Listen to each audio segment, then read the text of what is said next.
Hi, small group leaders. This is Pastor Nick Price from Trinity Kimberly Way, and I'm here with a coaching video for session 1 in our Follow series.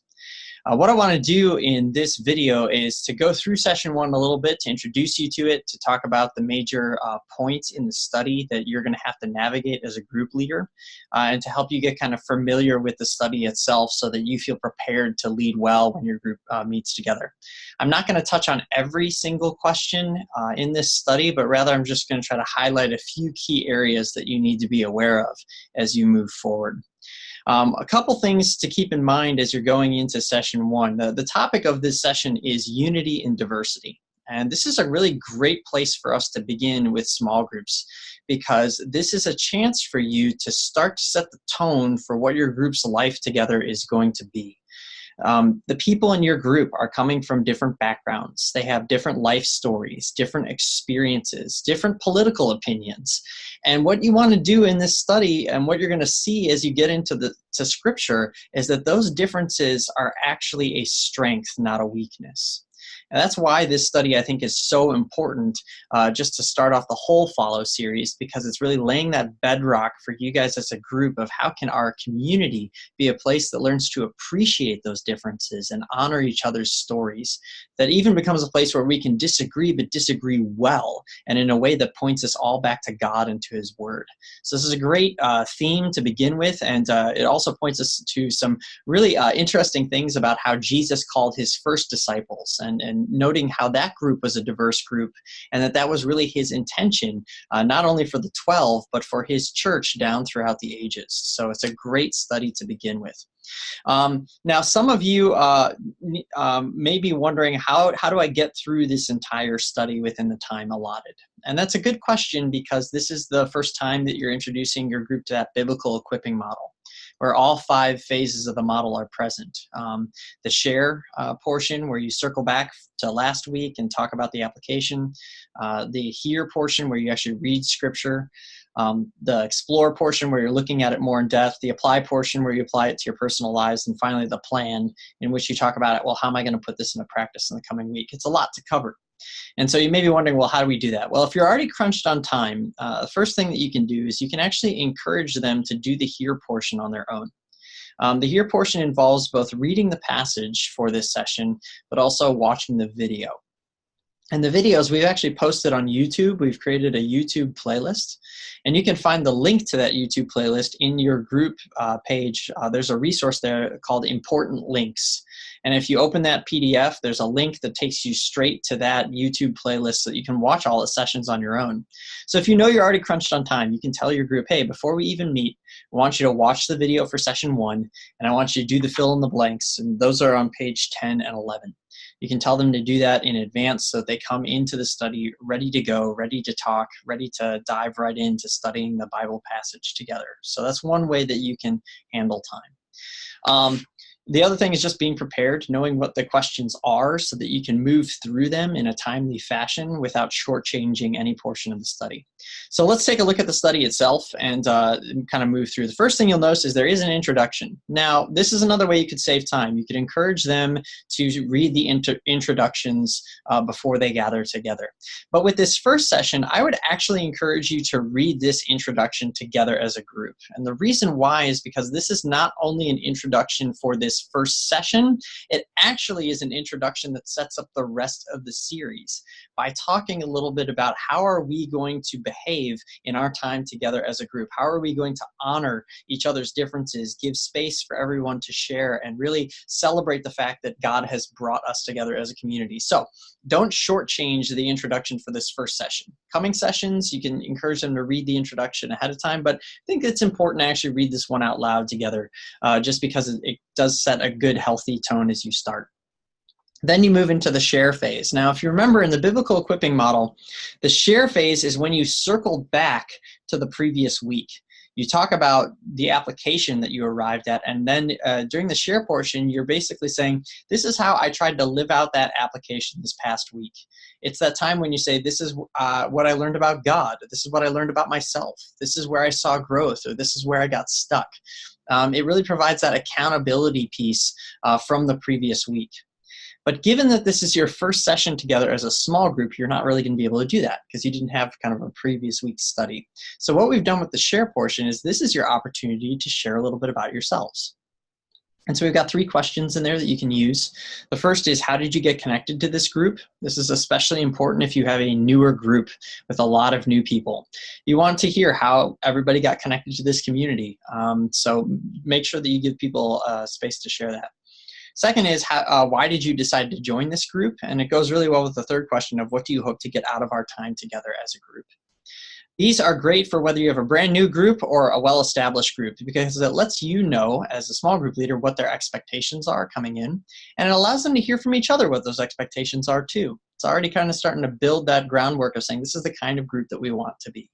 So please take some time with the share section section to talk a little bit about those expectations. You then move into the hear portion. Again, this is when you read the passage of scripture and you watch the video. You can do that in group, or you can encourage people to do it outside of group. But make sure you have some time to do that. Then we move into the explore portion, where we're looking a little more closely at that passage from Mark 3, verses 13 to 19, and the calling of the 12. And what we really want to tease out in this opening passage is how Jesus' original group of disciples were a very diverse group.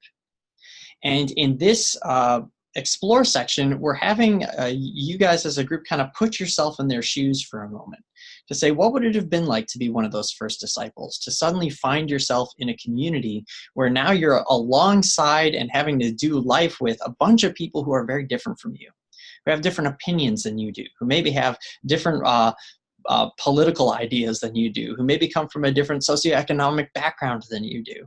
And the reason why we want them to really put themselves in the shoes of those first disciples and start to think about that is because the reality is that's exactly what you guys are doing as a small group community. Even if you guys all look alike, the reality is that you have different life experiences, you have different opinions, and those differences are going to come up. And so you want to start thinking about how, Jesus intentionally put this diverse group of people together. And that was his plan, not just for his 12 disciples, but that was his plan for his whole church, that the church would be made up of people who are different from one another. So the explore section really says, let's put ourselves into that moment for a minute to really think about how radical that would have been to suddenly find yourself in this kind of a community, and what challenges would they have faced in trying to navigate that and really become a single family unit, even with all these differences present. But then we go into the apply phase. Now we're really getting personal, and we're kind of thinking about, so how does this apply to our lives today? And there are 2 questions that may present particular challenges for your group, and those are questions 6 and 7 on page 13. Question 6 is, what are some of the divisions you see in our world between people that need to be healed? And how do these worldly divisions make unity and diversity challenging for us in the church? Now, this is where people are going to be pretty general, and that's okay. They'll say things like, well, race or politics or socioeconomic status or what school your kids go to or what community you live in, all kinds of general stuff. And that's okay. You want to get the general kind of out there. You want to name some of those divisions and say, how do these then kind of creep into the church and make it hard for us to really live life together and understand and appreciate our differences? But then question 7 is where the rubber really hits the road, because question 7 says, which of these divisions has personally been difficult for you to overcome or address? And here's what I want to say very clearly. Do not skip this question, okay? This is where it really gets deep. And the reason you don't want to skip this question is because this is the time when you get to set the tone for how your group addresses differences. And my encouragement to you, in order to navigate this question well and really help your group engage, is that you as the leader go first. That means that you're going to have to get really honest, really transparent with your group and share your own story a little bit. To say, one of the differences that I personally struggle with is this. I have a hard time relating to people like this because of something that happened in my past. And you can share just a snippet of your story that as it relates to that. Or you can say, this is a community that I have a hard time stepping into because these are the fears or the biases that I know that I hold. And the reason why it's important for you to set that tone early on is because this shows your group that your group is actually a safe place in which you can admit fears and biases and have people respond to those with love and grace.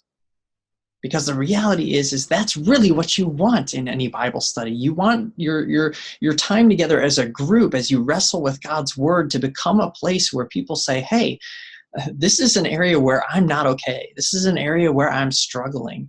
And to show people that what we want to do is we want to address those heart issues together. We want to get to the core and say, this is what I'm wrestling with, and to speak truth in love to one another, to give each other grace and accountability so that we grow. So you going first with this question is very, very, very important, and please don't skip it. But what's great is it then sets up the following question, in which we look at 1 Corinthians 12 and how beautiful it is that God puts different people together within his church. Because it's in that passage that what we see is that diversity isn't a weakness. It really is a strength. That when we come together as diverse people and we learn to appreciate those differences and honor those differences, it actually gives us a fuller picture of Jesus. And that's really why you want to move them, is from this place of saying, yeah, I have biases and fears that hold me back. But here's where we're going together as the family of God. That we all desire to have a bigger picture of Jesus and of the kingdom that he's building. And that's something worth pursuing together. And so these questions really do work well together. And then question 9 is really practical. It then says, so what will our family rules be together as a small group?